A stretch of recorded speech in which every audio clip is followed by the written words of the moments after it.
Olá pessoal, ainda quanto à teoria geral do recurso, o professor gostaria de tecer comentários a respeito dos efeitos recursais. O primeiro efeito, já tratado em sala de aula, na aula presencial, seria o efeito devolutivo.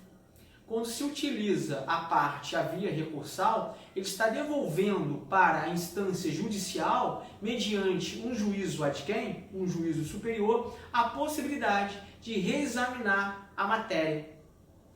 Quando se possibilita, mediante a via recursal, a chance de um órgão do Poder Judiciário de hierarquia superior àquele de onde proveio a decisão impugnável, a doutrina e a jurisprudência entende que está ocorrendo um efeito devolutivo, devolvendo para a instância judicial a possibilidade de se rediscutir a matéria, reexaminar a matéria. A gente também tem, segundo a doutrina, um efeito chamado efeito regressivo, que é quando a própria autoridade judiciária que prolatou aquela decisão tem a possibilidade, mediante a via recursal, de modificar sua decisão. Seriam exemplos clássicos para dar a dimensão exata do efeito regressivo o protesto por novo júri, que o professor fez menção, revogado pela Lei 11.789 de 2008, aonde quem aprecia, analisa esta impugnação é o próprio juiz-presidente do Tribunal do Júri, o magistrado togado, desde que a pena fosse igual ou superior a 20 anos. Lembra lá do rito bifásico do Tribunal do Júri? E, igualmente, para trazer a dimensão desse efeito regressivo, o professor poderia exemplificar com os embargos declaratórios. Os embargos declaratórios são conhecidos, processados e julgados pelo próprio magistrado que prolatou a decisão judicial. Ou, a seu turno, os embargos declaratórios são igualmente conhecidos, processados e julgados pelo próprio Tribunal de Justiça do Estado, ou Tribunal Regional Federal, ou as Cortes Superiores, Superior Tribunal de Justiça e Supremo Tribunal Federal. O próprio órgão prolator da decisão impugnável, mediante o recurso de embargos declaratórios, pode modificar a sua decisão. Daí porque a doutrina resolveu denominar este efeito como efeito regressivo. Tem uma outra peculiaridade naqueles recursos que permitem um juízo de retratação, Lembra do juízo de retratação no recurso em sentido estrito? A parte se insurge contra aquela decisão interlocutória que lhe causa um gravame, um prejuízo. O juízo prolator daquela decisão interlocutória intima a parte contrária para contrarrazoar o recurso em sentido estrito, e depois ele pode, se convencido de que a parte recorrente está com a razão, modificar sua própria decisão. A doutrina entende, em um determinado momento, que isso seria um efeito regressivo, e a parte outra da doutrina entende que isso seria, na verdade, um efeito devolutivo, porém retardado, diferido. Porque acaso este magistrado, se não concordar com a parte recorrente, ele deve necessariamente processar o feito, remetendo à instância hierarquicamente superior, o juízo ad quem. Daí porque o efeito devolutivo apenas teria se retardado, por isso, efeito devolutivo diferido. Um outro efeito, por óbvio, falado igualmente na sala de aula, seria o efeito suspensivo. É quando o legislador processual faz menção de que a utilização daquela via recursal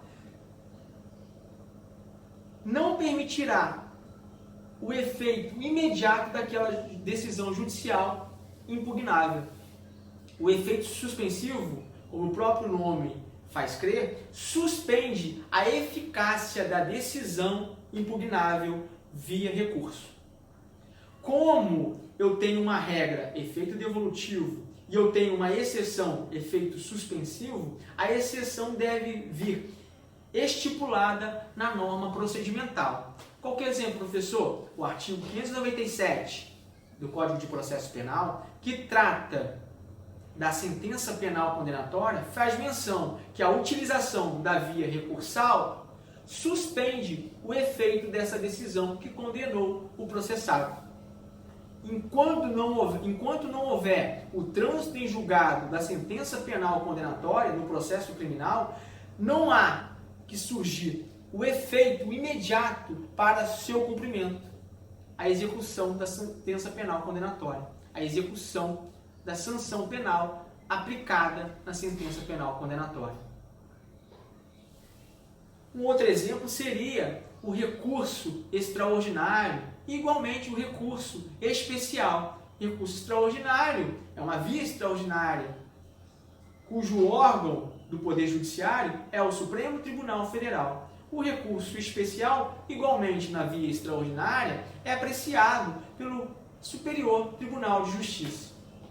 Se a parte assim o desejar, segundo a disposição do artigo 1029, parágrafo 5º, pode requerer que a decisão do Tribunal de Justiça do Estado, que a decisão do Tribunal Regional Federal, que proferiu o acórdão, tenha efeito suspensivo, requerendo este efeito quando da interposição do recurso extraordinário, quando da interposição do recurso especial. Por vezes, não há aplicação do efeito suspensivo. Quando a lei é silente, ou seja, não fala que aquela decisão terá efeito suspensivo, a decisão tem aplicação imediata. Seu efeito é imediato. O que acontece? A parte pode se insurgir, através de um instrumento denominado mandado de segurança, que é uma ação autônoma de impugnação, dando efeito suspensivo àquela decisão que, em regra, em tese, não tem efeito suspensivo. Ela teria, não fosse a interposição do recurso do mandado de segurança, aplicação imediata. A parte, analisando a possibilidade de prejuízo, interpõe o recurso pertinente e, ao mesmo tempo, impetra o mandado de segurança, dando efeito suspensivo. Só que isso vale hoje, em tese, em regra, não somente para a defesa, tá, pessoal?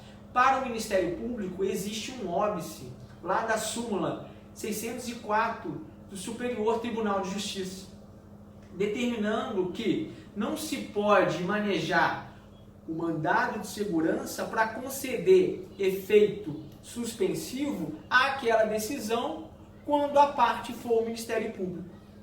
Isso porque, se o legislador processual não quis dar efeito suspensivo àquela decisão, não caberia o órgão ministerial se utilizar dessa manobra jurídica, dando efeito suspensivo àquela decisão.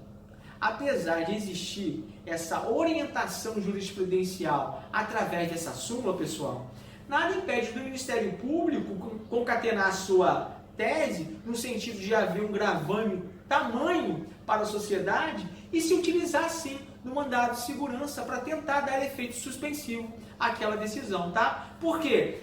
Essa súmula é apenas um enunciado jurisprudencial que visa orientar, todos os agentes integrantes dessa sistemática da justiça criminal.